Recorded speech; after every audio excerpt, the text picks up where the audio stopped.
ঈদ উল ফিতর মানে আনন্দ আর উৎসব এবং বড় পর্দার ধামাকা। আর সেই ধামাকাকে এবার যেন দ্বিগুণ করে দিলেন শবনম বুবলী। একসাথে দুইটি সিনেমার পোস্টার প্রকাশ করে তিনি যেন দর্শককে চমক লাগিয়ে দিলেন। একটি হলো প্রেসার কুকার, আরেকটি পিনিক। দুই ভিন্ন স্বাদের গল্প, দুই রকম উত্তেজনা, কিন্তু মন্তব্য একটাই, ঈদের বড় পর্দা। প্রথমেই অনেকেই ভেবেছিলেন হয়তো একটি সিনেমাই মুক্তি পাবে, কিন্তু হঠাৎ করে আরেকটি পোস্টার প্রকাশ, আর তাতে যেন আনন্দের ঢেউ বইতে শুরু করে ভক্তদের মাঝে। কমেন্ট বক্সে কেউ লিখেছেন বুবলী চুপচাপ গোল দিচ্ছে, কেউ আবার পরামর্শ দিচ্ছেন দুইটা সিনেমা জোর প্রমোশন দরকার, যেমনটা সিয়াম আহমেদ করেছিলেন জঙ্গলির সময়।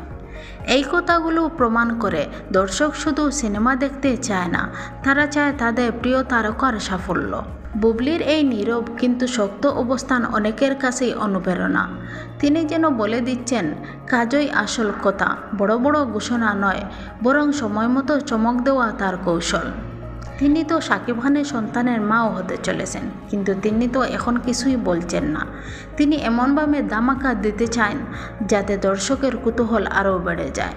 এখন প্রশ্ন একটাই, ঈদে বক্স অফিসে কে কতটা জোর তুলবে? তবে এতটুকু নিশ্চিত, বুবলীর ইতিমধ্যে দর্শকের মনে উত্তেজনার আগুন জ্বালিয়ে দিয়েছে। এই ঈদে যদি সত্যিই দুই ছবি মুক্তি পায়, তাহলে বলা যায় এটা শুধু ঈদের উৎসব নয়, এটা হবে বুবলীর ধামাকার উৎসব। এবং দর্শকরাও বলেছে এটা হবে বুবলীর ডাবল ধামাকার উৎসব। একদিকে শাকিব খানের সন্তানের মা হতে চলেছেন বুবলী, অন্যদিকে তার দুইটি সিনেমা মুক্তি পাবে। এমন ধামাকা আর কেউ দিতে পারেনি। এমন আরও সুন্দর সুন্দর এন্টারটেনমেন্ট খবর পেতে আমাদের চ্যানেলটি সাবস্ক্রাইব করে পাশে থাকবেন এবং পুরো ভিডিওটি দেখার জন্য ধন্যবাদ।